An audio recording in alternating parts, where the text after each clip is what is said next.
en la jerga le diríamos pecero, ¿tá? Ujú. Eh, pero no había otra cosa más que eso. Después todas aquellas cuestiones que se metieron, que el tipo tenía síndrome de Diógenes y todo eso, fue todo absolutamente mentira. Y creo que en el informe ese de Alfonso Leza también lo menciona que era mentira. Bueno, remito a los interesados a ese informe que lo buscan en YouTube. ¿Por qué estamos hablando? Para los que no conocen la historia de Feldman y no leyeron el texto que tenemos para hoy, que es el marco de las corrientes múltiples, este, corrientes y acoplamientos múltiples en Uruguay, la formulación de la ley de tenencia responsable de armas. Es sobre armas, eso era tenencia de armas, y una ley que se aprueba en el 2014 y se reglamenta en el 2016. Y bueno, y lo que dice Diego en realidad, como ustedes saben, es doctor en ciencia política y su tesis de doctorado es sobre tenencia de armas en América Latina. Es sobre eso su tesis de doctorado. Así que, y el marco teórico de su tesis de doctorado es precisamente, el de las corrientes múltiples, el marco de las corrientes múltiples. Este, mm, Así que bueno, tienen un texto de una persona que realmente estudiaba a fondo el asunto. Y Diego, bueno, hace alusión, refiere el episodio de, bueno, la aparición de un arsenal en el año 2009, o sea que hace, ¿cuánto? ¿15 años? ¿15 años? ¿2009, 2029, 2024? 15 años. Hace 15 años 15 exactamente, porque años. fue en el balotaje en el que fue electo José Mujica. Ahí va.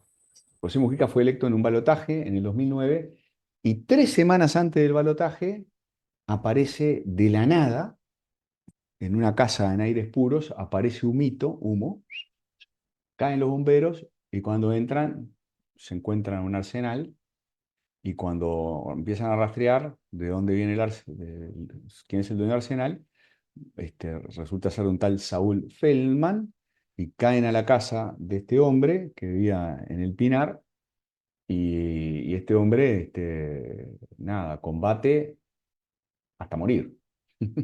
Le pega unos tiros a algunos policías que entraron. Todo esto fue imagínense, un gran escándalo. Y además, en el momento se especuló mucho acerca de si ese arsenal era un arsenal de una persona o era un arsenal político, ¿no? Si era un arsenal de algún partido, ponele, de ultraizquierda, ¿no? Si era un arsenal del MLN o si era un arsenal del Partido Comunista. En fin, entonces el tema fue, el periodista que más examinó el asunto fue justamente Alfonso Leza, así que vale la pena mirar el video.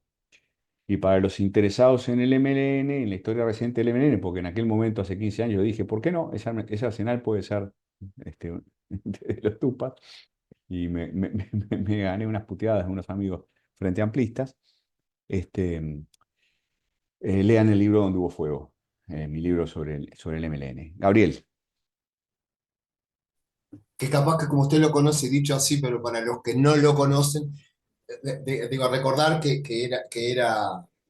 Saúl Feldman era egresado de esta casa de estudios, ¿tá? Y que tenía fuertes vinculaciones, tenía fuertes vinculaciones, no, tuvo fuertes vinculaciones con el Partido Socialista mientras estuvo estudiando, digo, y después se separó, hubo un corte, pero tenía raíces en eso. Por eso, bueno, eso lo debe saber usted, digo, que Claro.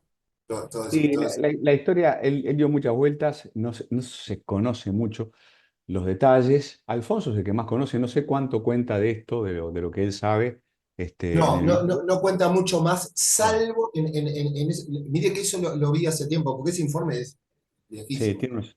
Sí, sí, sí. Que cuenta la relación que había con él, con la señora que limpiaba la casa, porque esa casa no era la que él vivía en el Pinar, ¿tá? Claro, Y algún detalle más sobre el accionar diario que tenía, que era un tipo claro, muy claro. parco, no tenía amigos y Sí, todo sí, eso. sí, sí, Eso es sí. lo que hace. Después en todo lo que se corrió en aquella época, como usted decía, y que no sabía que era, se le había atribuido a usted, que podría haber vinculaciones, digo, con el MLN, fueron todas cuestiones de la época. Claro. Mirá, en aquel momento hubo algunas personas que dijimos, ¿por qué no puede ser un arsenal político? Yo porque había estudiado la transición del MLN al MPP y lo difícil que había sido. Y mucho más influyente que yo, ciertamente, ¿tá? O directamente influyente, Jorge Valle. Jorge Valle dijo públicamente, y esto, pregúntenle a Marenales. Y no, Julio Marenales, para los más jóvenes, fue un dirigente histórico del MLN, una persona muy, muy importante, del nivel de Eleuterio Fernández Huidobro o del propio Mujica, diría, ¿verdad? En los años 60. Long time ago. ¿Se acuerda que estaba muy, también estaba toda la cuestión de que Zabalza estaba muy activo en aquella época Claro, por también, supuesto. que Sí, metía sí, la... sí. Zabalza estaba muy activo. Yo me lo crucé a Zabalza una semana después, Yo cerca de la lo vi el facultad. otro día acá No, imposible porque está muerto, Gabriel. No, no, no, por eso iba a decir el otro día, no, ya debe hacer mucho tiempo que me Ah, sorprendió el estado que claro, tenía y que justamente eso, claro, se murió. poco Este, antes de que yo, falleciera. yo me lo crucé y le pregunté. Me lo crucé una semana después que apareció el Arsenal. Me lo crucé por la calle Constituyente, cerca de la frontera. Y, che, Tambero, ¿y esas armas son de ustedes? No, Fito, mirá si van a ser nuestras. Mirá si vamos a tener armas. Si tuviéramos armas, las tendríamos en el interior, jamás en Montevideo. Es toda una historia. En todo caso, se lo cuento porque es un episodio folclórico del folclore político uruguayo, de los misterios políticos uruguayos, y es mencionado por Diego en este lindísimo artículo, cuya guía de lectura es la siguiente. Ahí ¿Qué es le la- pregunto a Valentín si ¿Sí? es historias innecesarias. Yo no sé si es en historias innecesarias, porque A ver, historias innecesarias es de un argentino. Justamente, por eso mismo es lo que yo estaba diciendo. a ver. Sí, si querés te lo paso después, Valentín, eso. Pero aparte lo buscás como... estaba auspiciado por el 12, está en el canal de Tele 12, eso, ¿no, profesor? Mirá, no sé si lo hizo en el 12, che. Puede ser que haya sido en el 12, sí. ¿O en el 4? No, me parece que fue en el 4, ¿eh? No es de Alfonso Leza. El informe de historia nacional no es de Alfonso Leza. Claro, está. Ahí metí la pata yo. Está. No, entonces le voy a pedir a Alfonso que me diga, o si no, búsquenlo ustedes, googleen ustedes. Que es en, Porque en el canal 4. En el canal 4 es. en el canal Igual 4 están interesantes los informes que hace historias innecesarias, ¿está? Ah, ok, ok. sí, tan Está. bueno, sí, por eso decía el Está. argentino. Es una voz. Arranco. A ver, perdón. No, que yo no sabía que ese de historias innecesarias es un chico que aparte es abogado, es doctor, yo no Ah, sabía que era doctor. ahí me perdí, ¿ves? Me perdí. Lo tengo para verlo, no sé cómo está el informe ese. Realmente no sé. Lo que hace Alfonso sé que está muy bien. Por algo me lo pasó él. Si me lo pasó, debe decir bueno, que debe estar bien. ¿Qué tenemos que aprender de esta lectura? Bueno, este concepto de la anarquía organizada y del marco como antecedente o como premisa del marco de las corrientes múltiples. Entender qué es este marco de las corrientes. En verdad, a mí no me interesa mucho que aprendan sobre Feldman, no me interesa mucho que aprendan sobre armas. Lo que me interesa es que disfruten de este marco analítico que sirve realmente muchísimo para entender el cambio en las políticas públicas. Para entender el cambio en las políticas públicas y también para entender por qué a veces se frustra el cambio, ¿no? Porque para que se dé el cambio tienen que concurrir una serie de circunstancias o de corrientes. ¿M? Entonces, bueno, ¿qué es esto de la corriente de los problemas, la corriente de la política, la corriente de las políticas públicas o de las soluciones? ¿M? ¿Qué es la ventana de oportunidad y el concepto de promotores de políticas? En verdad, estos 5 elementos son la corriente de problemas, la corriente de la política, la corriente de las políticas públicas, la ventana de oportunidad y los promotores. Eso es el marco analítico que inventó este señor que se llama, en verdad, John Kingdon, que fue el primero en elaborar este marco que ha sido como retocado, corregido por diversos autores, entre otros por el tal Zahariadis, este, que es mencionado acá, citado por el autor del artículo, por Diego Sanjurjo. Así que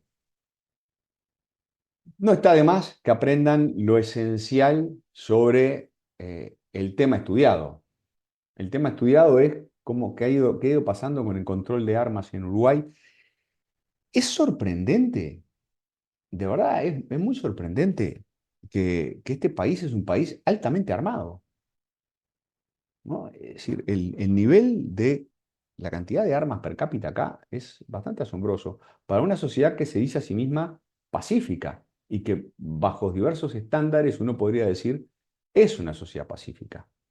Bueno, o quizás lo era hasta hace 15 años o 20, cuando la tasa de homicidios empezó a crecer, ¿no? Vieron que la tasa de homicidios empezó a crecer muchísimo, además, durante la última presidencia de Vázquez. Pero podríamos decir que en términos generales, bueno, la sociedad postdictadura, porque la sociedad previa a la dictadura no fue precisamente una sociedad pacífica, después de la dictadura, después del 85, esta era una sociedad bastante calma, pacífica, y puede ser sorprendente el dato de tantas armas. Che, Santiago, ¿Cómo andamos, profe? ¿cómo andamos? ¿Bien? Te iba a preguntar, cuando decís, porque lo he escuchado además de otros lados, cuando se dice que Uruguay es un país altamente armado, ¿se refiere a armas de fuego o armas blancas? Mirá, no, en general creo que cuando Diego habla de armas de fuego, ¿eh? Armas de fuego. Creo que es así, que están pensando en términos de armas de fuego. Sí, sí, sí. Es sorprendente, ¿no? Bueno, no sé. Eh, Hay muchos cuentos sobre esto, ¿no? Muchos cuentos sobre esto. En fin, no sé si en vuestras familias tienen, tienen tradición de tener armas de fuego. En la casa de mis padres nunca hubo un arma de fuego, jamás. Pero cuenta mi padre que mi abuelo, que era un tipo re bueno, mi abuelo Adolfo, tenía su revólver, que jamás usaba, ¿no? No tenía ni idea probablemente de cómo usarlo, pero había como cierta tradición de tener armas de fuego en las casas. A ver, che, capaz que alguno tiene que ir a hacer algún cuento. Vos decís, Franco, que el pasado de las guerras civiles. A ver, Franco. No, no, primero iba a decir eso, sí, de que Ajá. un poco la explicación podría ser por el pasado de Uruguay, Ujú, los caudillos, las guerras, las revueltas que se hacían, como que es una parte cultural que tiene el Uruguay. Y ujú, después que en el medio rural, más que nada, es como una tradición. Por ejemplo, mi abuelo, que claro, también yo soy del medio rural, claro, tener un revólver es común y no se usa tampoco, pero es como que claro. está, es como, Sí, no sé, como una costumbre, como algo cultural. sí, yo creo que sí, ¿no? Que en el interior pasa bastante. Bueno, en Montevideo no tengo ni idea, pero probablemente hay algunos barrios en donde es más común, ¿no, Gabriel? Y Nosotros tiene que ver con eso que dice Franco, ¿no? A ver, de Es, última, en los... es A ver, como un arado el revólver en el interior. No, quizás el arado no porque se usa, pero está ahí.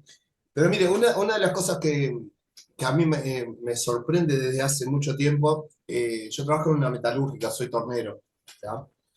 Y bueno, una de las cosas en las que me especialicé en otros años y después lo dejé, fue con todo el surgimiento de las armas. Es impresionante la cantidad de armas que hay y la cantidad de gente que recurría a mí, digo, porque era uno de los pocos torneros mirá, que quedaba en la época que hacía modificaciones y todo lo demás. Pero le estoy mirá, diciendo, digo, como deporte. Hace poco incluso me pasó con alguien que es era un importante empresario conocido en el medio, y todo lo demás. Estaba mirá, hablando de una persona que tiene como 80 años ahora, y sigue con el hobby que tenía antes, y me llamó para ver si le podía hacer de aquella época y todo lo demás. Pero es mucho más de lo que se imagina acá en Montevideo. No estoy hablando de zonas marginales que no tengo idea. Yo estoy diciendo la gente que tiene armas, y como decían ahí, que tiene una 9 milímetros por deporte, digo, y uf, todo ese tipo de cosas. pa, No, le puedo asegurar que llama la atención la cantidad de gente. que es Claro. aficionada, ¿no? Sí, sí, sí, sí. Bueno, Y como le digo, y ahora que no me dedico a eso, en otra época, digo, cuando pero- yo lo primero que hice hacer, ¿se acuerdan de lo que era Hunter Armas, cerca de la facultad, en Boulevard España? mirá. Ay, Sí, sí, Eduardo sí. Seguedo. Bueno, con el dueño de esa empresa fue el que me empezó a contratar y fue Mirá, con el que empecé a aprender qué era mirá lo- vos. Este, nada, yo lo único que puedo decir es, casi, acá tenemos un comentario de Santiago. Bueno, es un tema filosófico. Es un tema filosófico, hay sociedades que no, que lo ven de una manera distinta, pero yo lo que les propongo es concentrarnos hoy no tanto en la filosofía del asunto, sino en el marco analítico de las políticas públicas. Solo quiero decir que esta es una sociedad, efectivamente, donde hubo guerras civiles tremendas durante el siglo XIX, hubo guerras civiles tremendas a principios del siglo XX, hubo algún levantamiento armado contra la dictadura de Terra en la década del 30. ¿Tá? Sí, para que voy a cerrar el chat porque me están distrayendo los muchachos. Eh, Hubo en los años 60 una guerrilla que fue muy importante. Eh, a ver, además de, digamos, de esta cultura de las armas, sobre todo entre los blancos y entre la gente del interior, eh, en la izquierda, el Partido Comunista, ¿tá? Tenía su aparato armado. Entonces, ¿no? Incluso durante la década del 60, principios de los 70. Entonces, el tema de las armas anda circulando por ahí. Jóvenes, concéntrense en este tema, más que en la filosofía del asunto. Entonces, un país con una regulación muy vieja, que viene del año 43, ¿m? Y que recién actualizó su legislación en el 2014. Una sociedad con alta tasa de homicidios, con una alta tasa de personas armadas, y la pregunta es, ¿cómo es posible que cambien las políticas públicas? A ver, eh, no es frecuente. Miren, lo que ustedes tienen que retener es que no es tan evidente que las políticas públicas en un país puedan cambiarse. Vieron que se habla todo el tiempo de esto, ¿no? Hay mucha gente que dice, che, ¿qué pasa que en Uruguay los cambios son tan lentos? Bueno, miren, una cosa básica de este marco, del marco de las corrientes múltiples, ¿m? Es que, en verdad, el cambio en las políticas públicas es más bien excepcional.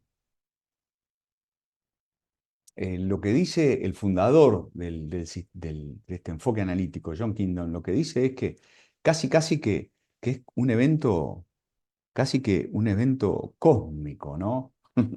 Es decir, se tienen que juntar un conjunto, se tienen que acoplar un conjunto de circunstancias, se tienen que acoplar tres corrientes distintas. Es casi como un eclipse. ¿Vieron cuando se alinean los astros y se genera un eclipse, que es un evento infrecuente? Bueno, el cambio en las políticas públicas es así. No hay que pensar que cambiar las políticas públicas, esto es importante, esto es importante porque después andan por la vida ustedes diciendo, che, ¿qué pasa? No, en democracia no cambia nada. No, lo que pasa es que los cambios en política pública no son tan fáciles. Así que no los quiero escuchar por ahí decir, ¿no? Protestar, qué horrible, el gobierno no cambia las cosas. No, ¿saben una cosa? A los gobiernos les da mucho trabajo cambiar las cosas. En todas partes del mundo cambiar es muy difícil. El cambio en las políticas públicas es excepcional. Y es más, dice este marco teórico, no es que sea una respuesta tan perfectamente racional a los problemas públicos. Recuerden que en la clase pasada, cuando hablábamos de políticas públicas y yo le mostraba el ciclo de políticas, ¿se acuerdan? El ciclo de políticas públicas, que viene el problema, ¿no? Que se instala, que hay una respuesta, que se implementa, da la sensación que sea todo muy racional. Lo que quieren decir estos autores es calma. El, es mucho menos racional de lo que parece, es mucho más infrecuente de lo que parece. ¿Tá? Entonces, eso Eso es algo que yo les pediría que ustedes registren de esta clase, ¿no? Facundo, Hola, profe, ¿cómo está? ¿cómo ¿Todo va? bien? ¿Todo bien? Bien, no va bien. Sí. Era para hacerte una pregunta si A ver. vos sabías si había algún estudio o algo que indique más o menos cuánto es la cantidad de personas que están armados o el índice o algo. Yo siento que es medio complicado, ¿no? Porque en el interior como que mucha gente anda calzada, pero no se sabe, tipo, no tiene ningún reglamento ni nada. Creo que es lo más cotidiano, no sé cómo será el porcentaje de eso, pero yo siento que la mayoría de gente que tiene armas no están reglamentados. No sé realmente. Bueno, Es algo, mirá, más algo mirá, que como que instinto que realmente conocimiento, pero está. mirá, la última medición sobre esto, yo creo que el último dato, yo creo que lo elaboró Mario Vergara. Mario Vergara presentó en el Senado, en esta legislatura, presentó un proyecto. Entonces, habría que buscar la, eh, la exposición de motivos de Mario Vergara. Yo le puedo mandar un mensajito y preguntarle a él o a Diego Sanjurjo cuáles son los últimos números que se conocen sobre el número de armas per cápita en Uruguay. Prometo hacerlo, ya me lo anoté. Así te puedo contestar Dale, con buenísimo, precisión, profe. Facundo. ¿Tá? Pero sí, sigue siendo una sociedad muy armada esta. Sigue estando en la agenda el asunto. A ver, entonces, primera idea, el cambio es infrecuente. Segunda idea, no es una respuesta racional. Eso es lo que quiere decir el modelo de tacho de basura. El modelo de tacho de basura es, che, en realidad es todo mucho más anárquico, ¿no? Hay más azar, hay más ambigüedad. Eh, a ver, para que ustedes lo vean con más claridad, no es que hay, presten atención a esta parte, no es que hay en determinado momento un problema y que aparecen, punto 3 viñeta número 3 soluciones para esos problemas, y que después aparece eh, la política resolviendo las cosas. Esa sería una visión muy lineal y muy racionalista, muy teórica, muy abstracta, muy irreal del proceso. Eso es lo que nos dice este, ¿no? A veces lo que hay es política hay, ¿no? Por ejemplo, ¿no? Hay una coalición potente, ¿no? Capaz que hay grupos de presión reclamando determinadas cosas, pero capaz que el problema no está instalado y capaz que no hay soluciones de política.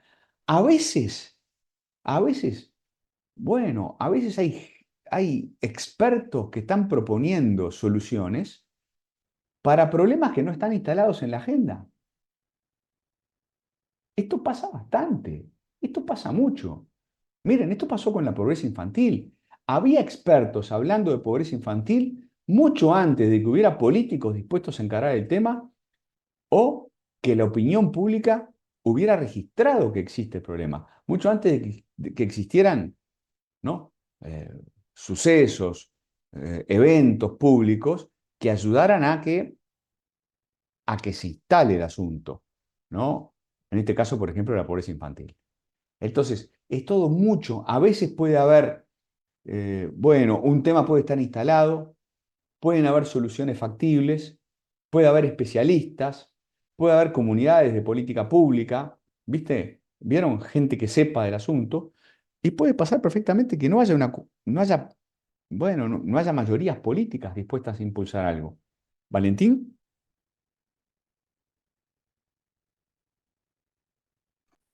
Sí, sí, yo quería aportar básicamente el dato A de ver. que de que en realidad en América los países con más armas son Uruguay, Canadá y Estados Unidos, ¿está? Y creo que en el mundo estaba Uruguay en el top 7, una cosa así media como... Yo escuché algo así que estábamos entre los 10. Ahora, recientemente lo leí en algún lado. Estábamos entre los 10 países con más armas per cápita. Es una locura, ¿no? Tremendo. 34.000 armas por 100.000 habitantes. ¿Qué te parece? Y ¿Ah? Y quizá eso por que la eso nuestra democracia mayoría, es tan buena. Dice Santiago, y puede eso que ser. la mayoría, como decía Facundo hoy, la mayoría, por lo menos en el medio rural, no están declaradas las armas. Puede ser, Incluso porque cuando pasa un robo, por ejemplo, a un establecimiento rural, lo primero que hacen es esconder las armas para que la policía no la encuentre y vea que no está reglamentada. mira vos. Justo yo iba a decir eso, que A ver. es recontra cotidiano que cuando pasa un robo o algo así en un barrio o situación, al final se haga pacto ahí y tal, y no pase nada, pero más o menos todo el Ya. mundo sabe que, yo no sé, yo donde vivo capaz que uno de cada tres, creo yo, Y bueno, aproximadamente. es más o menos el dato que tiraba Valentín, uno de cada tres. ¿Gabriel? Profesor, yo lo que no entendí la explicación que dio usted de que no es racional, porque justamente todo lo que estaba explicando usted me daba como que era algo racional. Los grupos de Bueno, presión, cuando detectan algo pero que no está en la agenda pública y se pone, como que me parece, perdón, entendí que los argumentos que usted daba para sí. decir que no eran racionales me parecían racionales. Bueno, sí lo es en cierto modo, desde luego, pero lo que quiere decir eh, el autor, John Kingdom, y lo que quieren decir los que siguen este enfoque es, olvídense que es tan lineal, donde dice racional, lee lineal, que es tan lineal como que primero aparece, ¿viste? ¿No? Se instala un asunto en la agenda, después aparecen los especialistas, ¿no? Estudiando el asunto y proponiendo soluciones, y después aparecen los políticos, ¿no? Y después se implementa. Y después se estudian los resultados, como si todo fuera así. Eso es lo que quiere, a eso hacen referencia cuando hablan de racionalidad, como si funcionara así el mundo. Y ellos dicen que el mundo no funciona así, que es mucho menos previsible, mucho más desordenado, no mucho más caótico, ¿no? Vos podés tener, ya pasó exactamente con la pobreza infantil esto, ¿no? Vos tenías, John Kingdom dice, a veces hay problemas, perdón, soluciones a la búsqueda de problemas. Lo dice de este modo tan efectista. Es decir, ¿no? Hay un puñadito de gente en alguna facultad diciendo, che, tenemos este problema. Y nadie se entera. La opinión pública no tiene ni idea. Los periodistas menos, los políticos menos, ¿no? Entonces, en determinado momento sí puede ser que se instale el asunto en la agenda pública. Es decir, si hay especialistas estudiando esto, es porque para ellos es importante, para ellos es un problema. Eso es lo que seguramente te llama la atención a vos. Pero en todo caso, la crítica que hacen es al modelo este circular, lineal, perfectamente racional, porque dicen, no, la vida no funciona así. ¿Tá? A veces están las soluciones, el problema no está en la agenda. A veces lo que hay es una tremenda coalición superpoderosa, ¿no? Que podría resolver el asunto y no lo resuelve. ¿Por qué? A veces porque no vio el problema, otras veces porque no hay una solución políticamente viable. ¿Mm? En fin, iría por ahí, Gabriel. No sé si queda un poco más claro. Sí, un poco más, sí, no Un leí el poco texto más. yo, entonces capaz que me pierdo esa parte, digo que... Bueno. En todo caso, sí estarás de acuerdo con que, con esto, con cuestionar la linealidad del proceso, ¿verdad? Eso es bastante obvio. Es bastante obvio eso. Enseguida te doy la palabra, Franco. Te voy a poner otro ejemplo. Por ejemplo, en este país ahora todo el mundo dice, el problema que tiene este país es que no hay innovación. O sea, el gasto en innovación es bajísimo. Este, No tenemos una economía innovadora.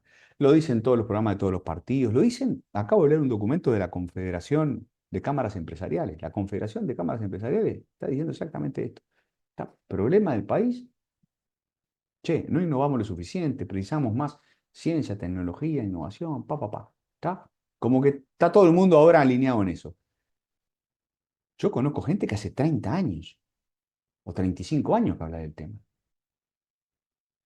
Y que tenían, a ver, tenían soluciones, hacían propuestas, ¿no? Propuestas, o sea, propuestas de política pública. Decían, lo que hay que hacer es esto, aumentar el gasto o hacer no sé qué, crear una agencia. Había soluciones a la búsqueda de problemas, porque el problema no es, el problema existe cuando te cae la ficha como sociedad. Antes el problema no existe. Es decir, para la sociedad uruguaya la innovación no era un problema, y sin embargo estaba ahí. No era un problema. Es decir, el problema pasa a existir cuando la sociedad lo asume. Entonces, por ejemplo, puede pasar que tengamos el problema instalado en la agenda, lo tenemos, que tengamos soluciones de política pública, porque en todos los partidos hay soluciones de política pública más o menos razonables, ¿m? Este, y puede pasar que fracase, por ejemplo, que fracase la política, la corriente de la política, ¿no? Que fracase el liderazgo presidencial o que fracase el Frente Amplio o que no se construya una coalición lo suficientemente potente y que no se haga nada. Puede pasar. Em, o que la solución que se plantee no sea factible.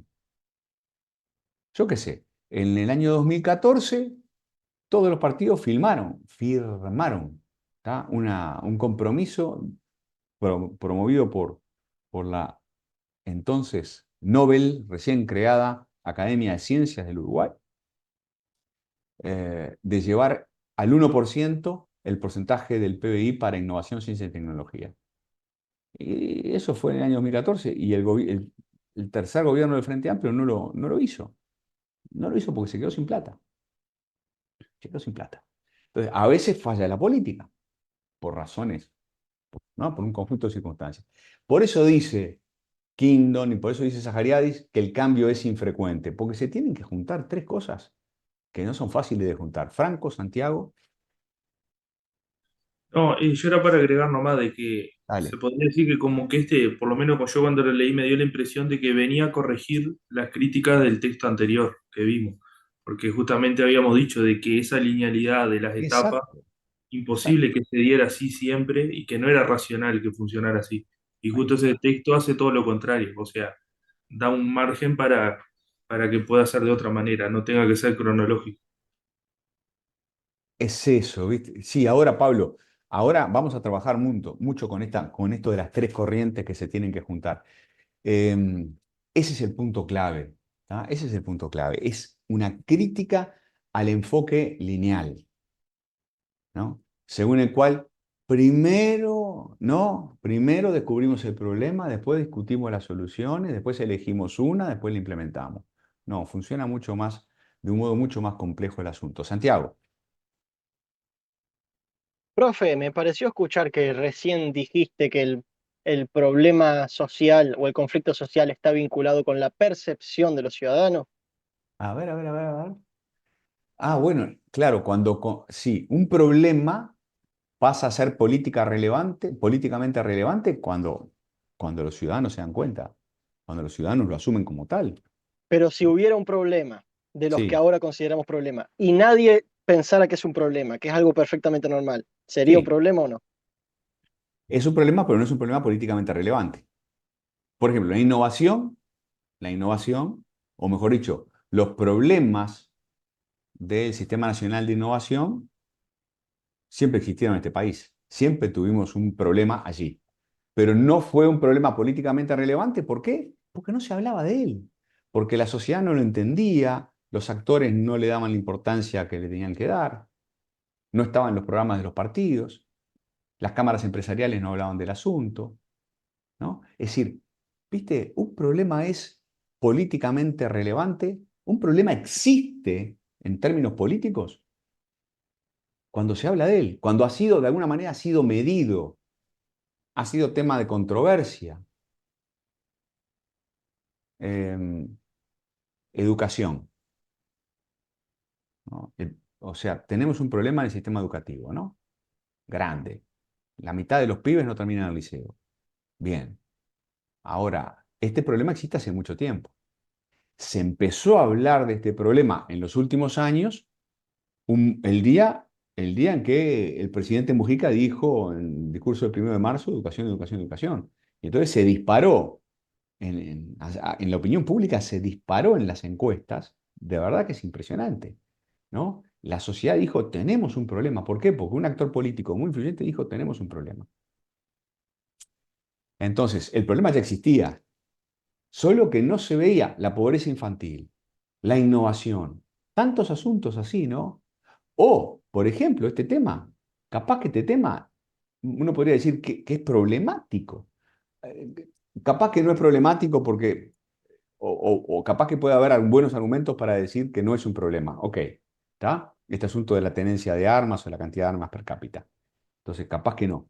Pero bueno, el punto es ese. Un asunto es un problema en el sentido de este marco cuando pesa, ¿eh? Cuando es socialmente relevante. Porque, profe, yo te había pasado tu WhatsApp el sábado y me parece que se te Sí, pasó.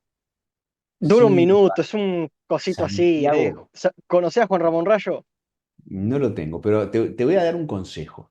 Dejá a los profesores descansar los fines de semana.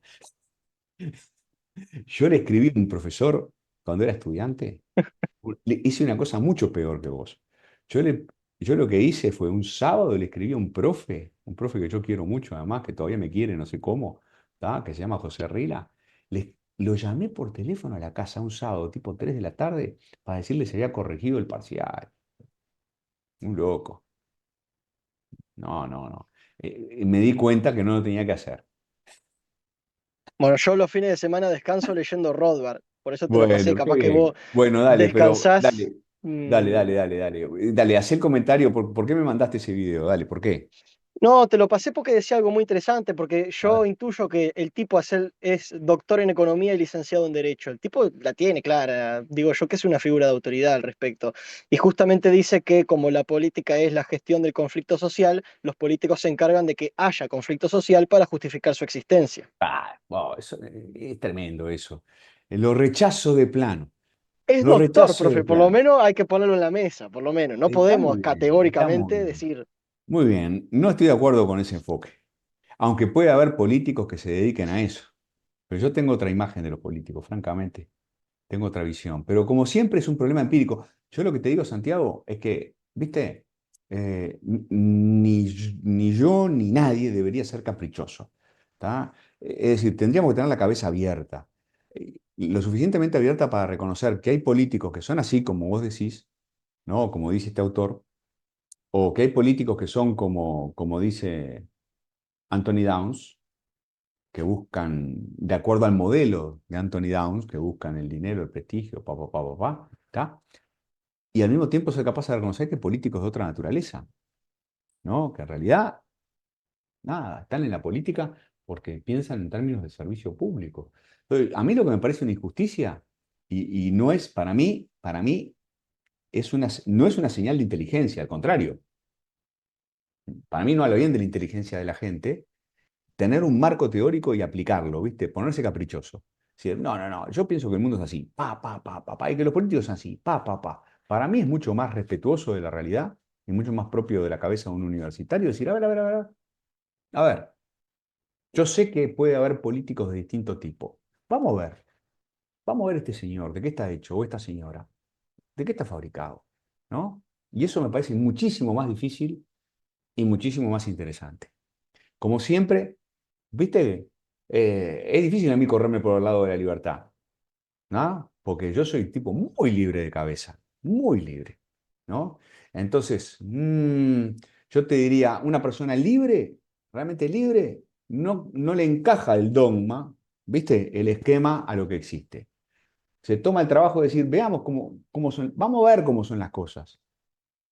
Por eso a mí me gusta mucho el enfoque de Max Weber, a quien hemos citado en un momento en clase, porque Max Weber dice, bueno, la acción social suele ser una mezcla de racionalidades y de cosas que no son racionales también. ¿Tá? La acción social es compleja y se toma el trabajo de decir, vamos a ver, vamos a ver cómo explicamos concretamente esta acción social o esta acción política. Gabriel, No, con respecto a lo que decía Santiago y a Juan Ramos Rayo, que es un tipo que yo admiro mucho también, pero una de las cosas que justamente tiene que ver con esto, que Juan Ramos Rayo es lo que diríamos nosotros un gallego muy tajante, ¿no? mirá, Poco flexible, sí. mirá, Digo, es muy admirable todo ya me lo que... cuesta quererlo, ya me está costando quererlo. Ah, es medio, Ya sí, me cuesta quererlo porque ya te digo, yo prefiero, por temperamento igual y está capaz bueno que... escucharlo y No, leerlo. ni que hablar, no, ni que hablar, no, Yo soy de los que piensa que no puede haber libros prohibidos. No puede haber libros prohibidos. No puede haber ideas prohibidas, o sea, y tenemos que tener la cabeza lo suficientemente abierta como para escuchar cosas que no nos gustan, ¿tá? A priori. para dejarnos decir cosas, para aprender, ¿no? Pero mi temperamento es distinto, ¿no? Es, bueno, matices, Profe, gris. es un tipo que te regalo debatir con él, la verdad. Vos lo escuchás y saca argumentos de todos lados. Para mí también es una eminencia, no hay forma con la que darle. Le hizo Disfruto la crítica más grande a Marx de la historia. Un libro de 1200 páginas de crítica a Marx. Es la crítica más grande que se le ha hecho en la historia en cualquier idioma. Bueno, muy bien, muy bien, muy bien, muy bien. Che, gracias por la recomendación. Voy a interactuar con ustedes y me ha demostrado que hay muchas lecturas que me faltan. Profe, igual te Dale, voy a Un recomendar libro, uno, yo, que para mí es mejor dale, que Rayo, que dale. es Huerta de Soto, que seguramente lo conoces, que me parece que le gana siempre. ¿Y cuál es Después suscribo a te lo que leo. dice acá el, Facundo en un el, 170. bueno, me están matando pelotazos. Y tiene Gracias. una Un frase que te va a colega gustar, tuyo, Adolfito. politólogo, Miguel Ancho Bastos, profe. Aún mejor todavía. Adolfito, a Diga. vos te va a gustar mucho la frase que tiene Huerta de Soto, porque tiene como 80 años, ¿no? Y dice, Huerta de Soto, a mí me preguntan si con los años me vuelvo más tibio. Y la verdad es que conforme pasan los años me vuelvo más radical todavía. No sé si está de acuerdo con todo eso. Pero bueno, gracias por la sugerencia. No, No, el tipo, sacado de contexto, así lo que dice Santiago, no. En realidad, a lo que se refiere Javier Huerta de Soto con lo de volverse más radical, es que las convicciones de él como que lo han potenciado y por eso es que se vuelve más radical en sus convicciones. Mm, Bien. Eh, Tengo que seguir con la clase. Me encantaría seguir esta charla. Otra vez, mi sugerencia es, para algunos de ustedes, es lean autores que suavicen sus almas. ¿No? En serio, lean autores liberales de verdad. El liberal de verdad, ¿viste? Va Ferreira decía en algún momento, decía, che, no me gusta esto del liberalismo. ¿No? No me gusta decir que pertenezco al liberalismo, porque el liberalismo es un ismo. Y los ismos, ¿no? Las escuelas, ojo con ellas. La Ferrer es un rojo, y ya es loco, Valentín. Che, no, profe, em, imagínate, Huerta de sí, Soto tiene un libro que el prólogo lo hizo Milei, así que leer claro, eso claro, quedas claro, claro, claro. re Yo, contragirado quedas. yo creo que tienen que suavizar vuestras almas, suavicen sus almas. Échenle un poquito de suavizante, de confort, ¿viste?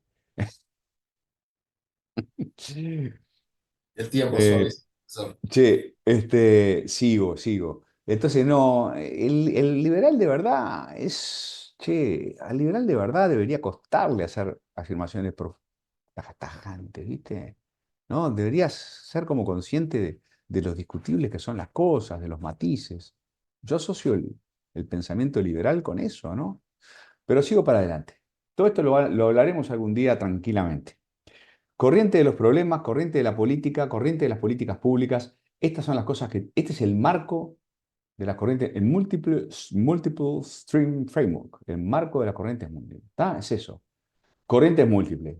Son tres corrientes que se tienen que acoplar, ¿no?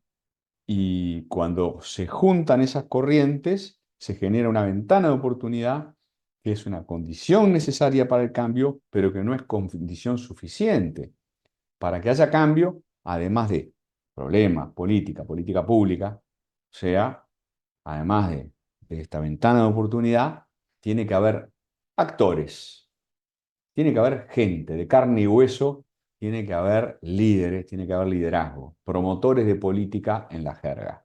¿Está? Este esquemita es básico. Están puestas así, podrían estar en cualquier orden, ¿está? Acá no hay un orden lineal.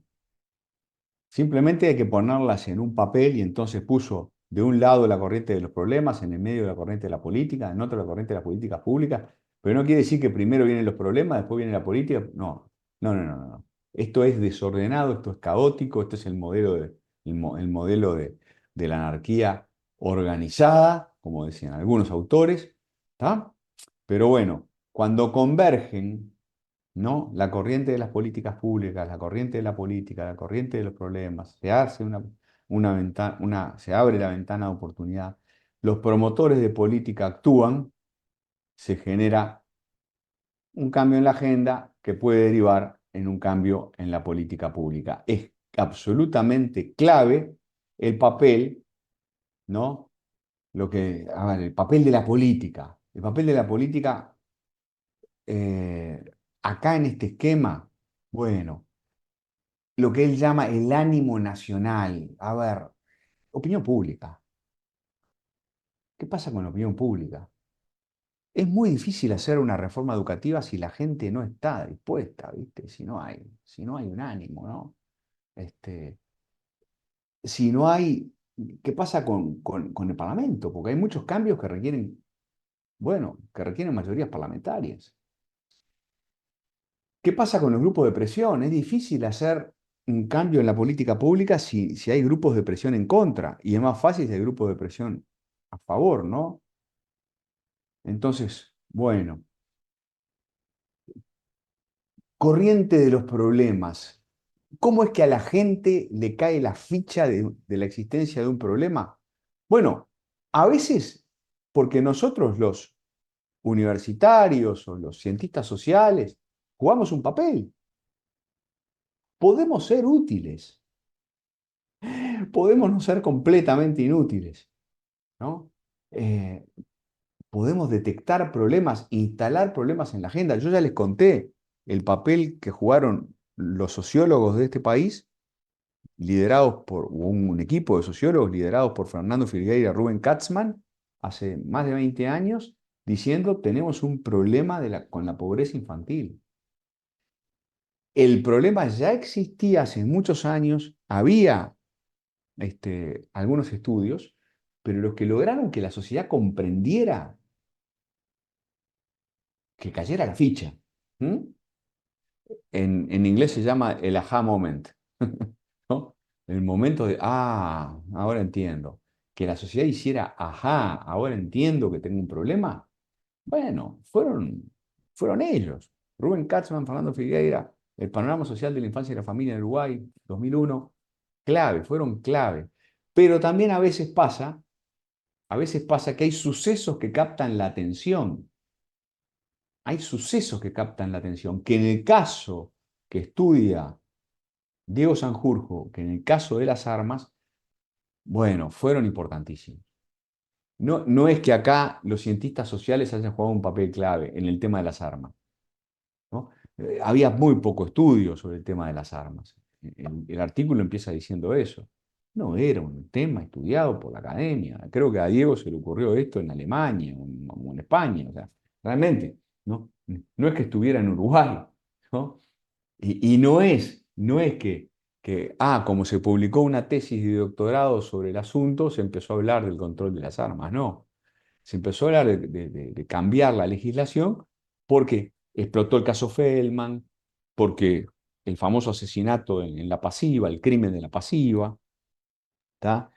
Hubo otro crimen en Carrasco, un padre, yo qué sé. Nada, se empezó a hablar de las armas. ¿Por qué? Porque en los informativos explotaron unos sucesos que generaron alarma pública. Entonces, a veces hay eventos que instalan problemas en la agenda pública. ¿Mm? Y a veces pasa que hay agentes que instalan problemas, ¿no? ¿Qué quiere decir que instalan problemas? ¿Crean problemas? No. Simplemente muestran que existen problemas. Muestran que existen problemas. En fin, este es el corazón. Este es realmente el corazón del, del marco. ¿Tienen preguntas sobre el enfoque teórico?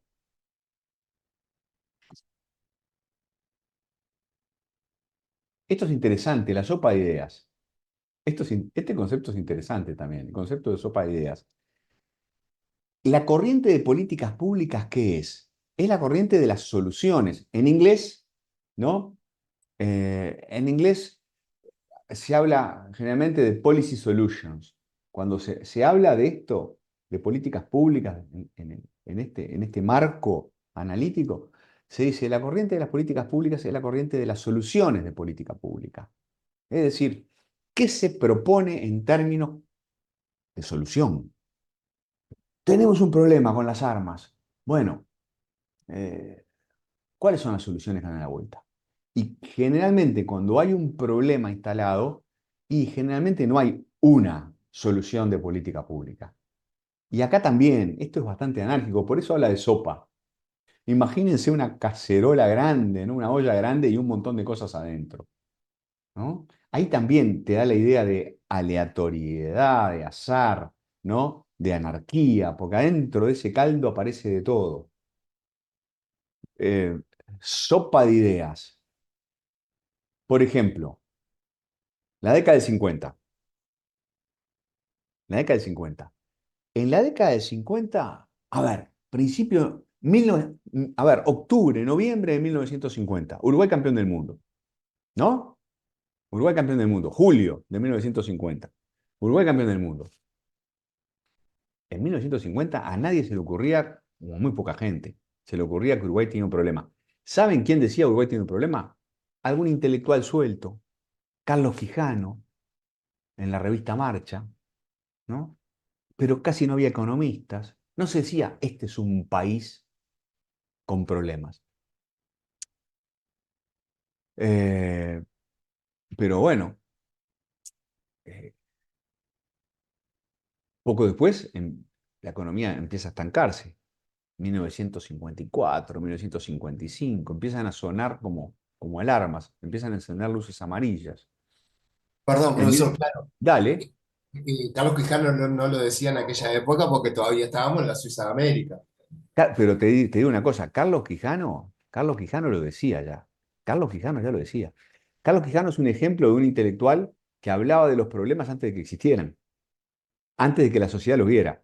Mirá, hay textos de Carlos Quijano de la década del 30. Carlos Quijano decía, Uruguay es un welfare state con pies de barro, pasto y pezuña. Decía eso. Es decir, para Carlos Quijano y la revista Marcha, esta historia es muy interesante. Es la historia de lo que en Historia de las Ideas en Uruguay se llama la historia de la conciencia crítica o de la generación crítica. Uruguay tenía instalado como un clima de prosperidad, la década del 50, cuando se decía, como el Uruguay no hay, la Suiza de América, la Atenas del Plata. Yo ya les hice el cuento de mi tío Carlos, que cuando yo le preguntaba, Carlos, contame qué se sentía en Uruguay en 1950, me decía, él era muy católico, me decía, Adolfito, eran los tiempos en que Dios andaba por el mundo. Esa era la sensación, al menos de lo que andaban por Positos, ¿viste? Yo que sé, como mi tío. Porque en el interior, en el interior era otro cantar, en las arroceras era otro cantar, ¿no? En el norte del país era otro cantar, ¿tá? Pero en general el clima que se respiraba es un clima como de, está todo bien. Y en ese clima de está todo bien, hubo un conjunto de intelectuales, la generación del 45, búsquenla, la generación del 45, a la que perteneció Carlos Real de Azúa, primer profe de ciencia política de esta facultad, de la Facultad de Ciencias Económicas, primer profe de ciencia política, Carlos Real de Azúa pertenecía a esa generación de 45, conocida también como la generación crítica, porque era la generación que iba contra la corriente. Hubo una generación, se le llama generación de 45 porque fue en el 45, por ahí, en la segunda posguerra, donde empezaron a aparecer, a escribir. Es la generación de Emil Rodríguez Monegal, la generación de Mario Benedetti, ¿m? La generación de quién, de Ángel Rama, ¿m? Bueno, hermano de Germán. Bueno, esa generación empieza a decir, tenemos problemas, la cultura nuestra está mal, la política nuestra está mal, los partidos son partidos clientelares, el sistema electoral es un desastre, ¿no? Y la economía no funciona, y el líder espiritual, de alguna manera el referente, como se dice ahora, de esa generación, era un señor, diríamos economista, aunque nunca había terminado de graduarse, abogado, Carlos Quijano. Carlos Quijano. es fundador de la revista Marcha. Entonces, ya en la década del 50 hay una generación que va contra la corriente y que empieza a decir, tenemos problemas, creemos que no, pero tenemos problemas. ¿Tá? Ahora, yo quería llegar a lo siguiente, yo quería llegar a la sopa de ideas. En determinado momento, a la sociedad le cae la ficha, la sociedad entiende que tenemos un problema. ¿Saben cuándo es?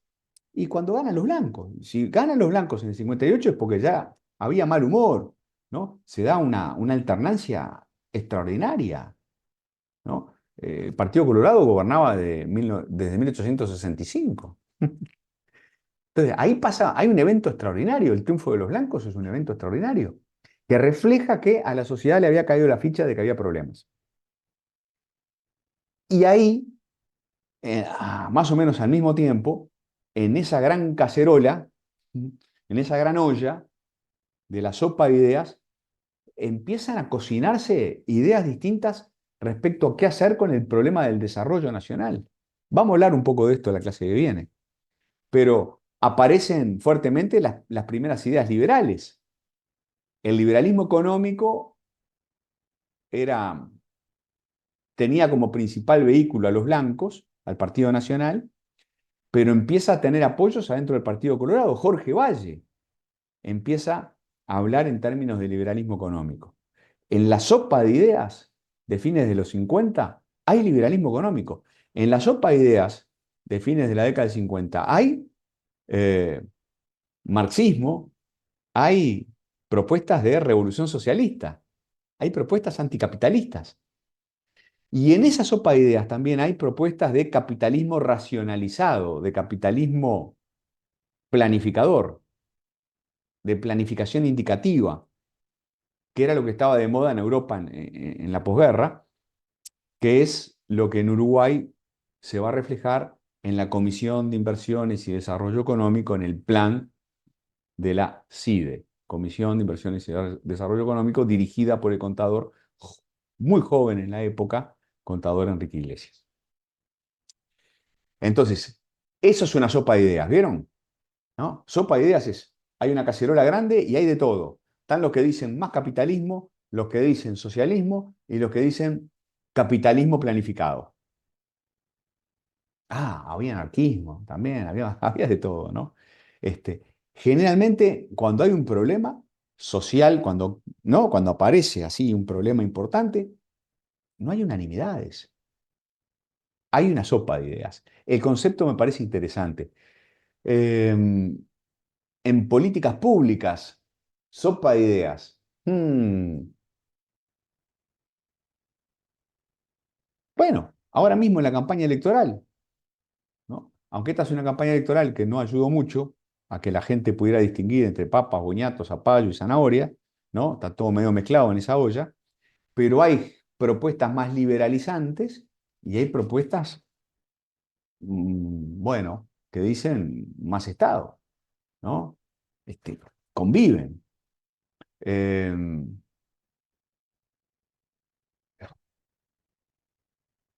Sopa de ideas. Por ejemplo, en los temas de innovación, hay propuestas que dicen, bueno, lo que precisamos para generar innovación es más bien gasto público, hay que invertir en innovación, el Estado tiene que gastar más en innovación, y los que dicen, no, no, no, no, no es tanto el Estado, sino lo que hay que lograr es, hay que incentivar que sean los empresarios los que innoven y hacer políticas públicas de otra naturaleza. ¿Está bien? Entonces, ahí también hay una sopa de ideas que tiene que ver con innovación. Sopa de ideas. Tenemos un problema con el agua potable, ¿verdad? Es interesante este ejemplo. ¿Cuándo nos dimos cuenta? Nos dimos cuenta que tenemos un problema grave el año pasado, cuando nos quedamos sin agua. Casi nos quedamos sin agua en la zona metropolitana. ¿Y saben una cosa? En 1971-1972, el gerente general de la OCE, un tal ingeniero Castañino, decía, hay que construir una represa, porque con lo que tenemos en aguas corrientes no alcanza. A ver, había un puñadito de gente que se daba cuenta del problema. La sociedad no se daba cuenta, los partidos tampoco. Tuvo que ocurrir un evento extraordinario, catastrófico, que alarmó a la opinión pública para que, tácate, el tema se instalara. ¿Ah? Y, y hubo sopa de ideas, porque no hubo gente que dijo hay que tomar agua del Río de la Plata, ¿no? Y hubo gente que dijo no, el agua hay que traerla de Casupá. Y en esa discusión estamos. No se sabe si el gobierno actual, el nuevo gobierno, actual no, el gobierno que va a asumir en marzo, si va a continuar con el proyecto Neptuno, o va a ser el proyecto Casupá, o va a ser las dos cosas. Es decir, el concepto de sopa de ideas es súper interesante. Y aprender a distinguir, descubrir las ideas que están en pugna, es recontra entretenido. A mí me parece súper entretenido, súper valioso. ¿Ah? Porque además no me parece cierto que a cada problema corresponda una solución. A mí no me parece cierto eso. A mí me parece que a cada problema corresponden distintas soluciones en función de la ideología de los actores.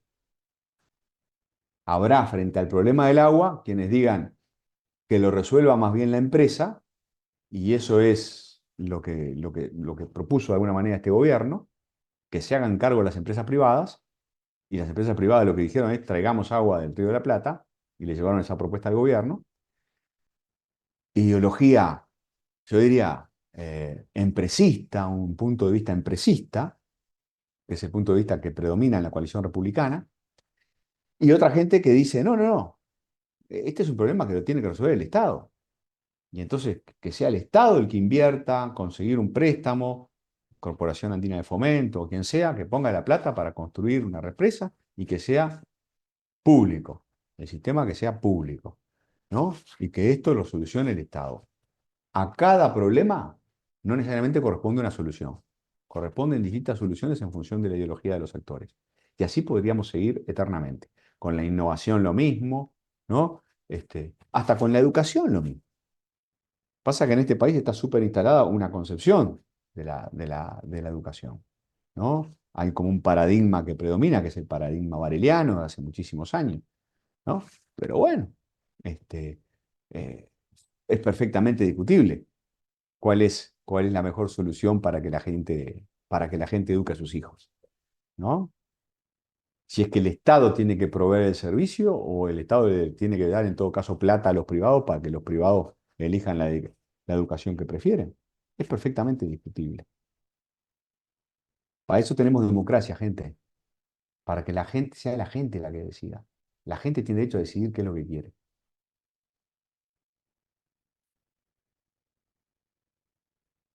¿Tienen preguntas sobre esto? Porque acá aparecen lo más importante, las tres corrientes.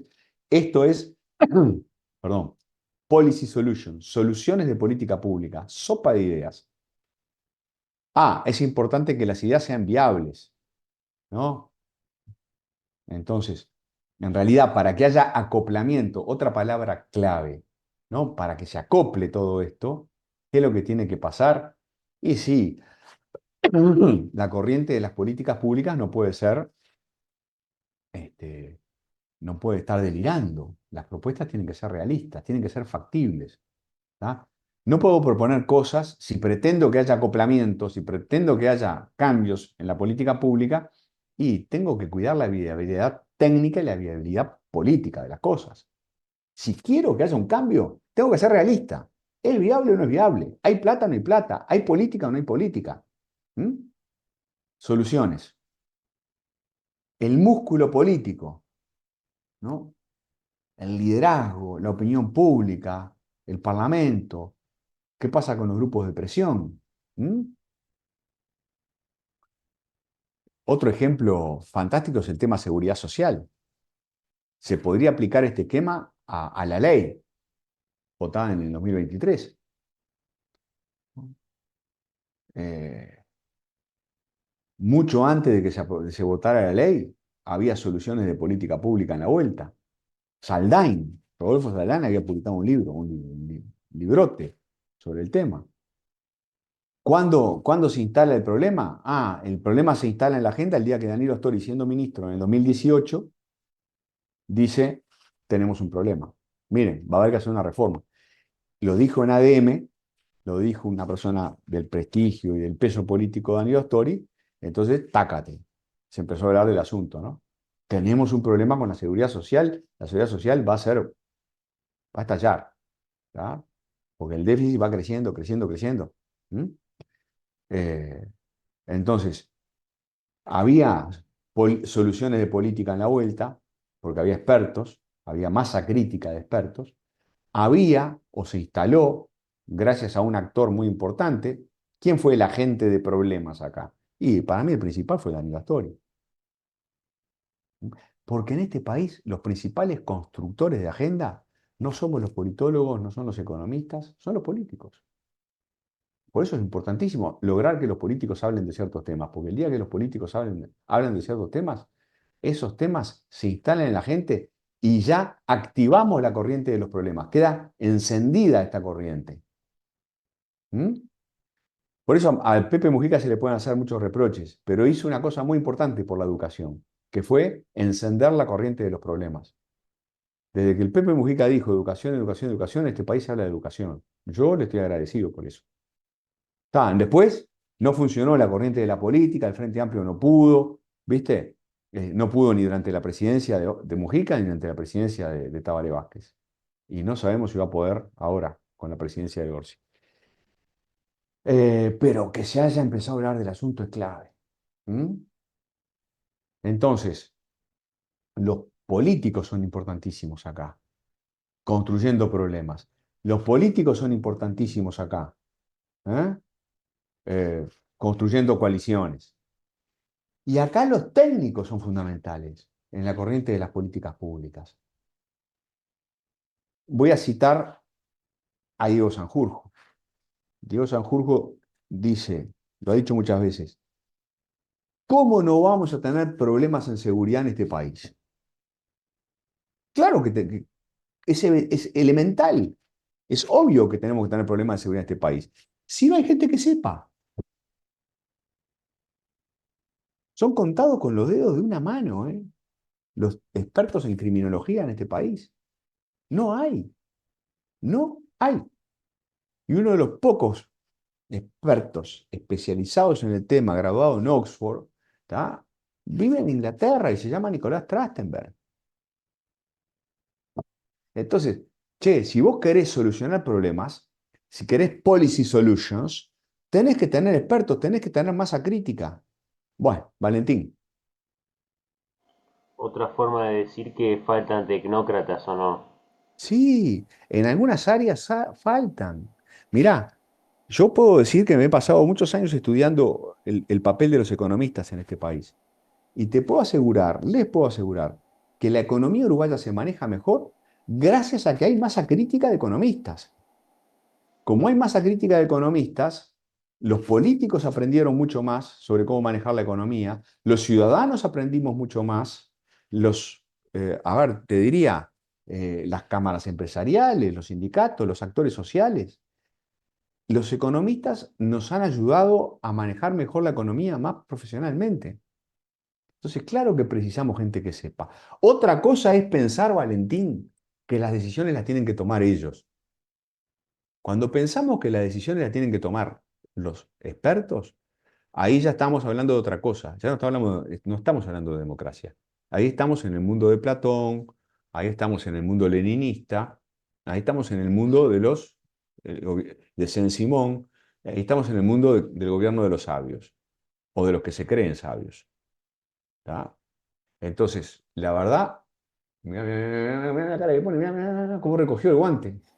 Claro, profe, no es lo mismo creerse sabio que ser sabio. La tecnocracia no se fundamenta en los que creen ser tecnócratas, sino en los que efectivamente lo son. Pero, a ver, sí, efectivamente lo son, pero no sé si notaste, Valentín, que sos un tipo estudioso, que las modas en ciencia cambian todo el tiempo. Tú leíste seguramente La estructura de las revoluciones científicas de Thomas Kuhn y habrás visto, ¿tá?, que la ciencia compra, compra modas. ¿Tá? Compra modas. Ahora viene la moda del liberalismo. Viene. ¿Tá? Ya la tuvimos la moda del liberalismo en los 90, y antes fue la moda del desarrollismo, y antes fue la moda de la revolución socialista. Che, modas. Entonces, consejo de un viejo, ¿no? Tengan cuidado, porque la verdad, si algo enseña la historia del pensamiento, ¿no? Es que, che, estamos todo el tiempo comprando modas, todo el Pero tiempo. la verdad va al margen de la moda. La realidad va al margen de la moda. Bueno, sí, sí, sí, sí, sí, sí, pero definir la verdad está complicado, ¿no? Está Ah, complicado, bueno. está muy Ese es el desafío. complicado. ¿Tá? Y a veces los que creen, los que se la creen, aquellos que nos la creemos, nosotros, los intelectuales, pasan los años y decimos, ¡ah! Mirá el buzón que compré, mirá el buzón que compré, y yo me creía tan inteligente y tan informado. Entonces, yo creo que hay que tener, mirá, yo creo no, em, las personas que más, los mejores científicos del mundo son los más humildes de todos, porque son los más conscientes de lo falible que es la ciencia, de lo, de lo incompleto que es nuestro conocimiento. Entonces, ahora podemos pensar vos, yo, Gabriel, Franco, todos podemos tener ciertas ideas sobre las cosas. Che, lo más probable es que dentro de unos años digamos, esto no era tan así. Y si no lo decimos, capaz que en realidad nos estamos enamorando de alguna idea y hemos perdido la capacidad de criticar. Y nos hemos vuelto dogmáticos. Y nos creemos libres y no lo somos. Mi modesto consejo es cuidado, cuidado con las modas. Este,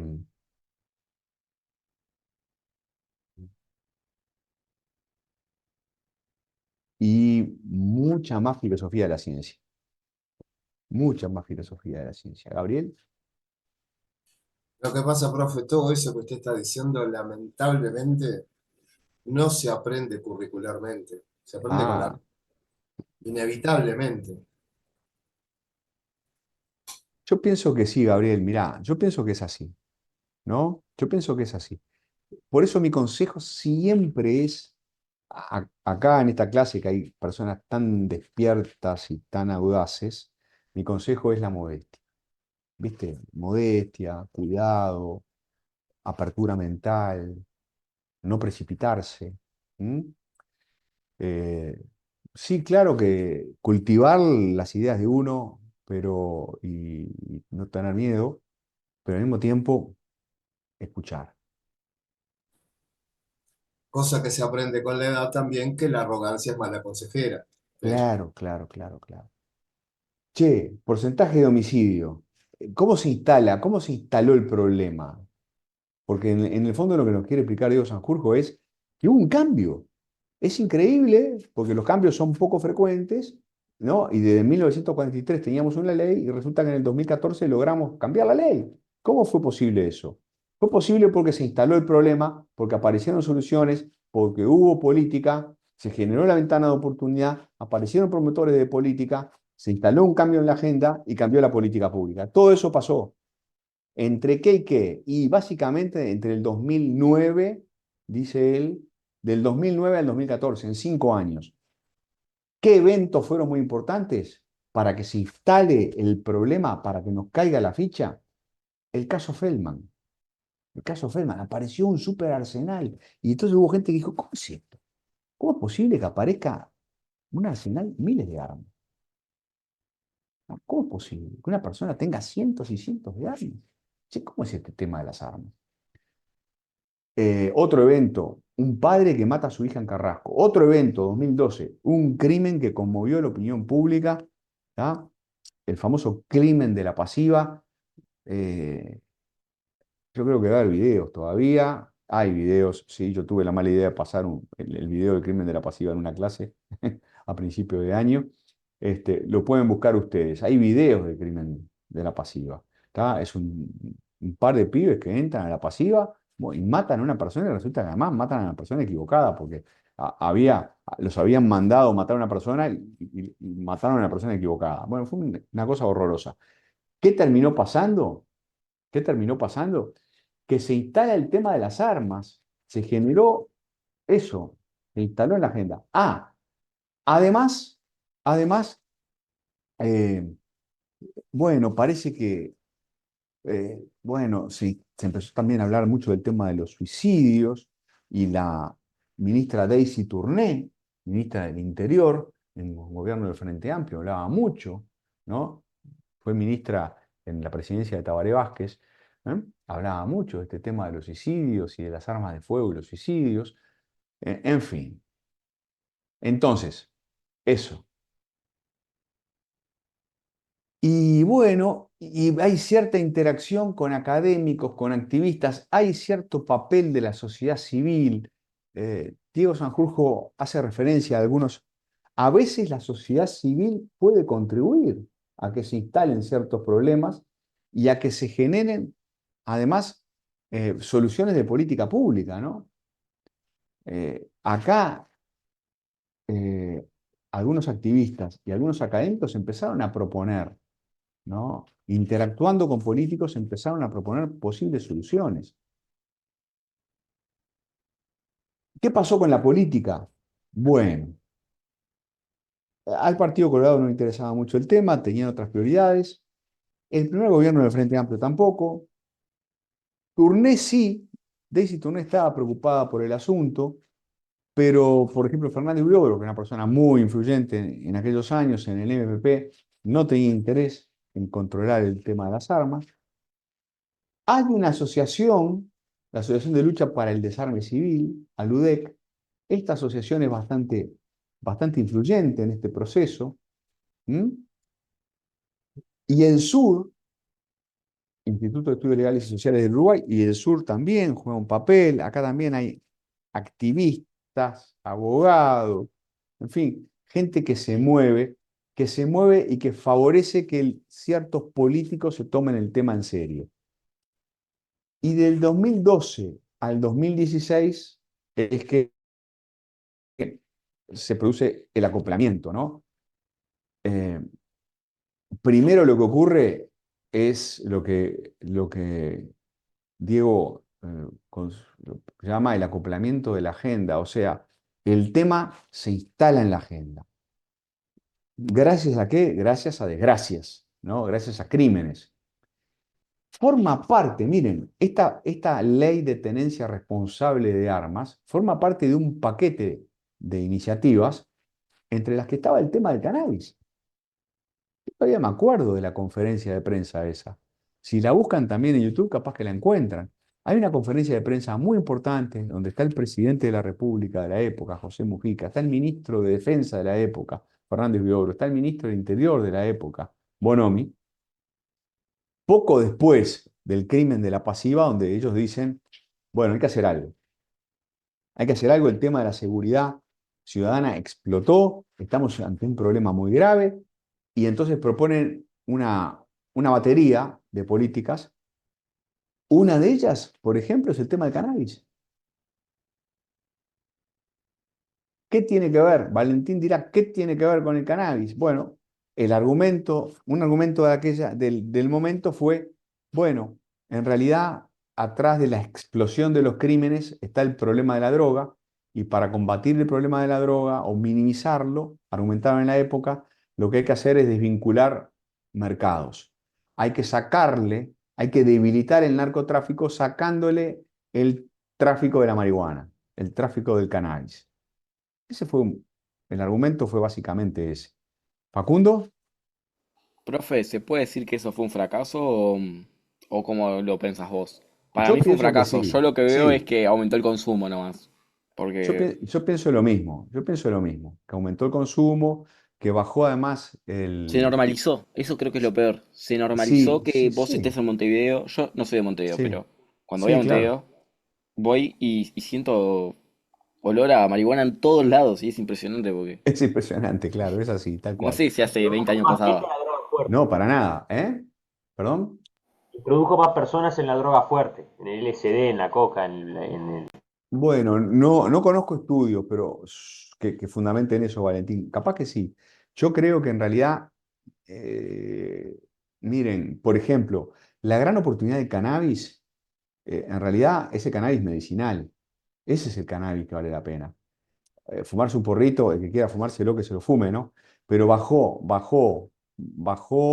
a ver, eso, ¿no? Bajó el alerta respecto al posible daño del consumo o del consumo excesivo del cannabis. No se habló mucho. El único que hablaba de esto era Tabaré Vázquez, por ejemplo. A Tabaré Vázquez no le gustaba este tema. ¿Mm? Eh, y Uruguay no ha logrado terminar de explotar bien toda la mejor parte del cannabis, que es el cannabis medicinal, que es algo, es un gran negocio en el mundo. Y ahí, bueno, me parece que hay mucho para hacer.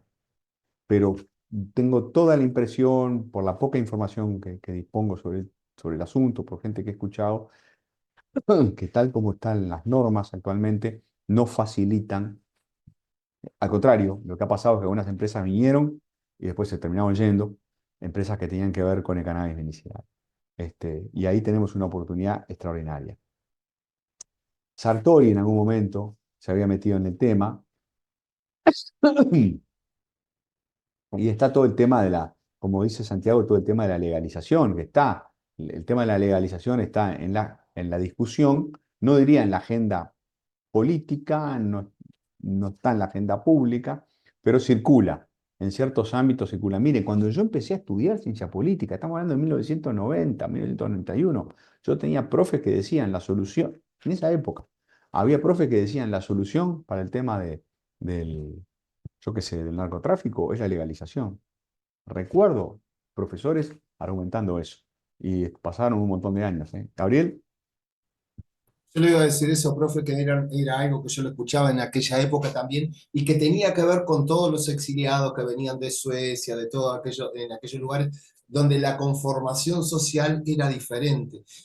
Y de esa mm, época yo me acuerdo que sí, se decía, y después hasta que se liberó la marihuana, digo, nosotros no somos mm, Finlandia.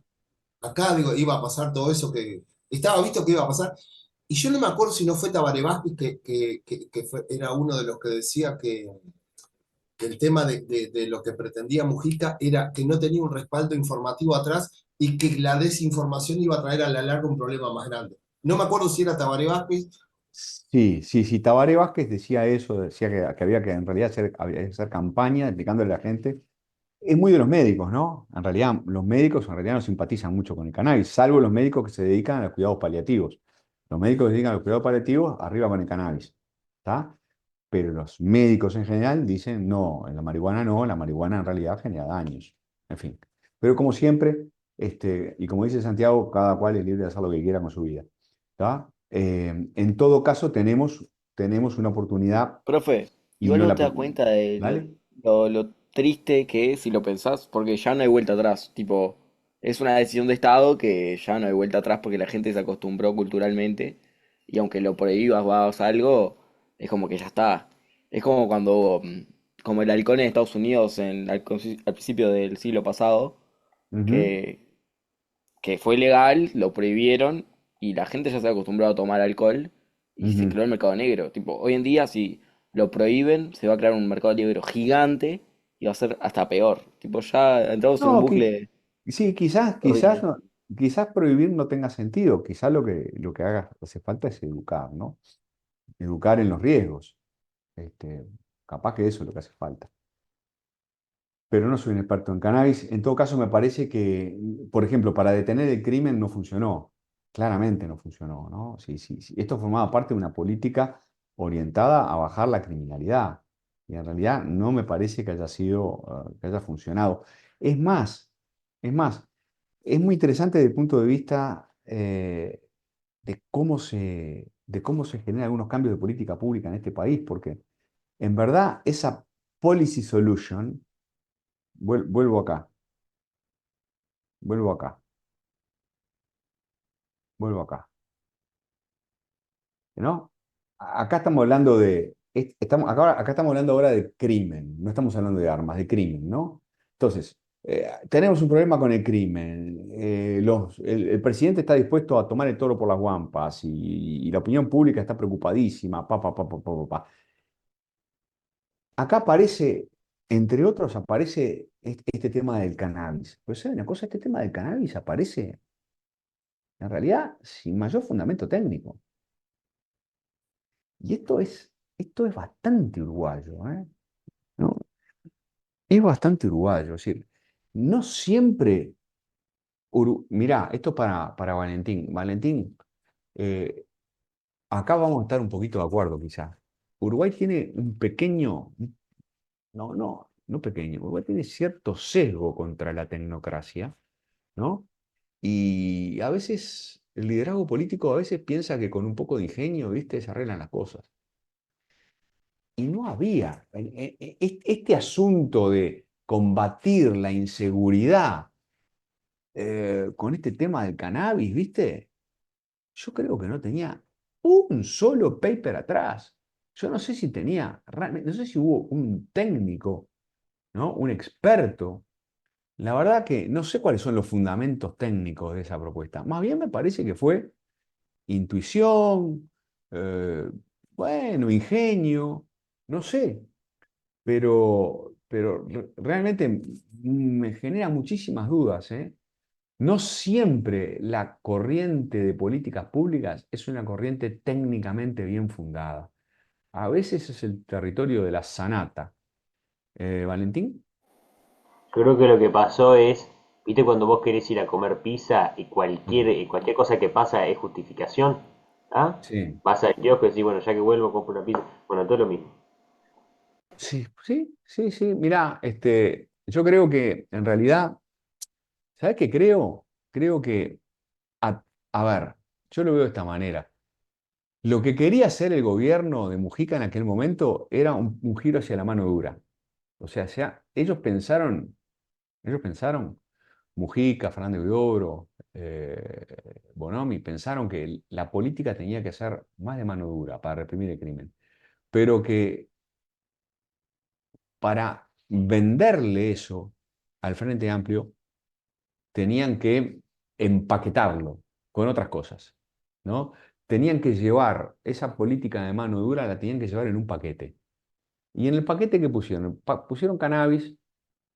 No voy a decir que fue una cortina de humo, pero me parece que lo de cannabis fue más táctico y menos técnico, más políticamente orientado que técnicamente fundamentado.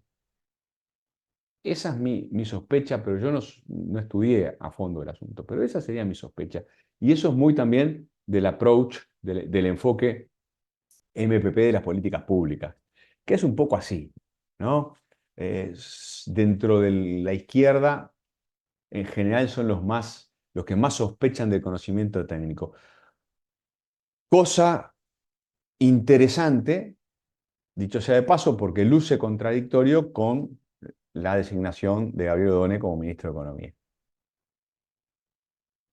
Las dos cosas son ciertas, ¿no? Yo sé que ellos son, el MPP es el sector más pragmático de la izquierda uruguaya y también es el sector que más sospecha tiene respecto a los académicos. Sin embargo, por sí, yo digo, más por el pragmatismo que por el cariño hacia los expertos, termina empoderando a un supereconomista como ministro para los próximos años.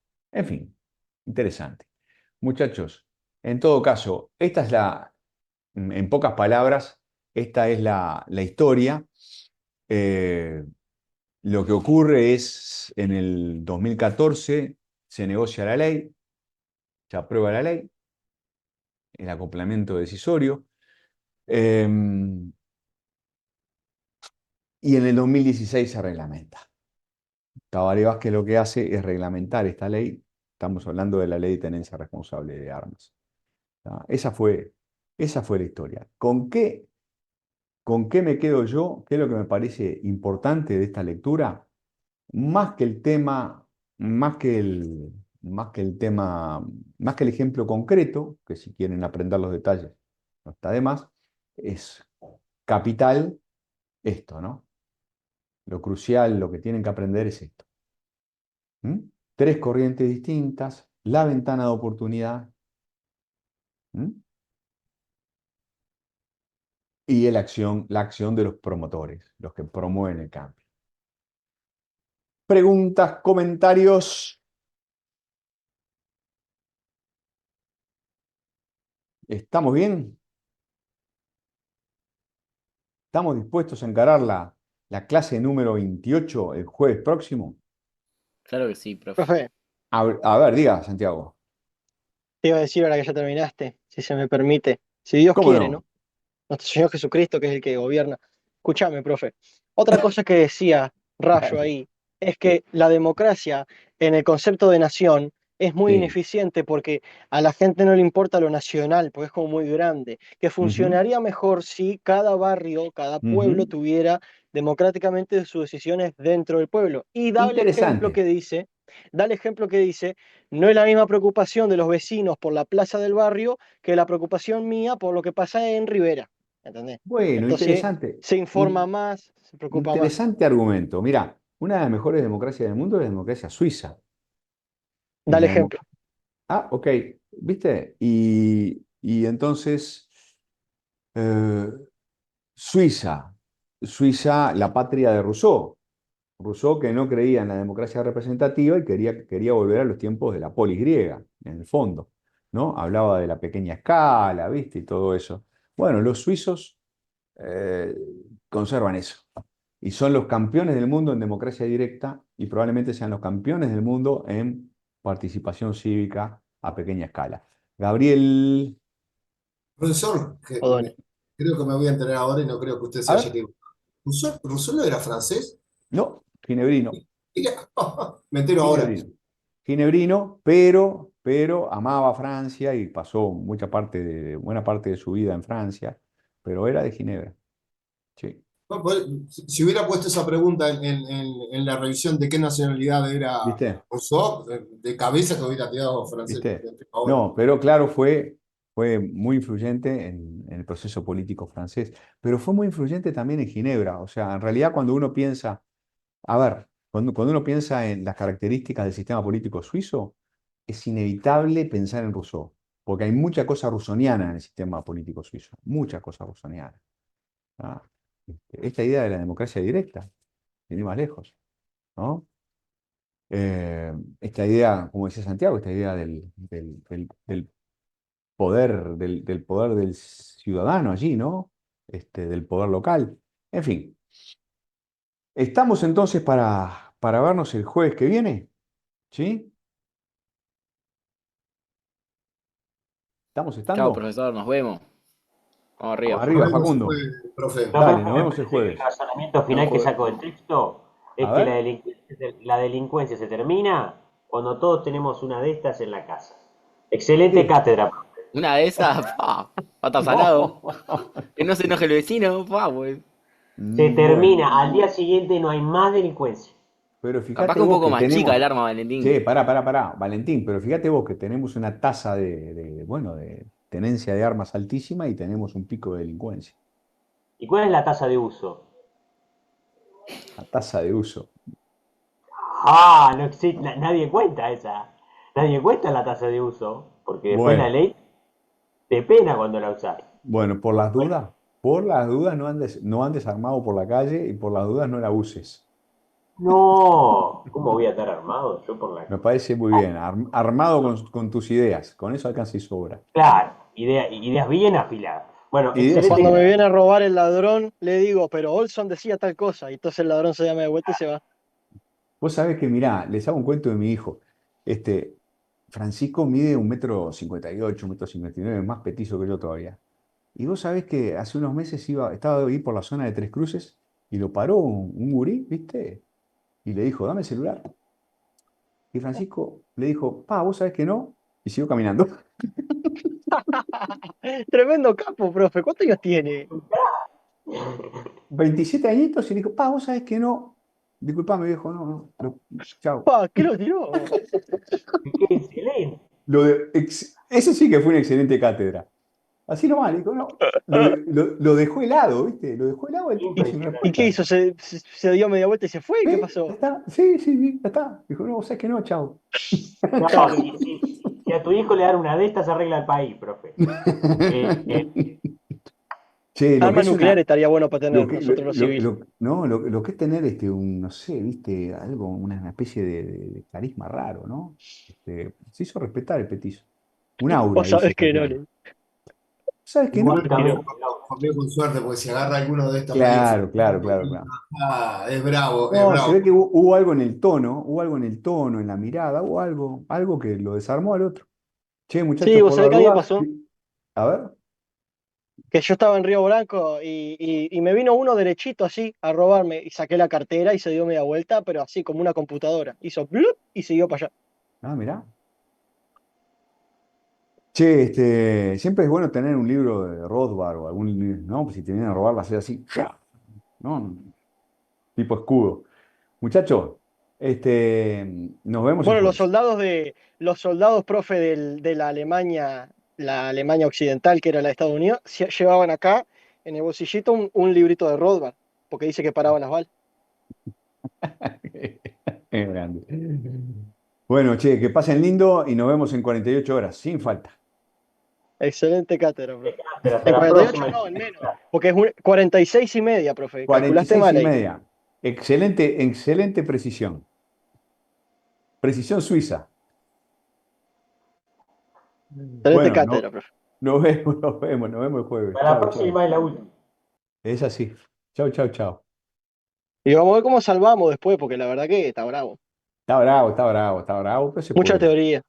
Mucha teoría, teoría. profe, mucha teoría. Mucha teoría, es así. Bueno, siempre son bienvenidos los comentarios después para el año que viene. Ya me mandarán recomendaciones. Chau, chau, chau. Me voy.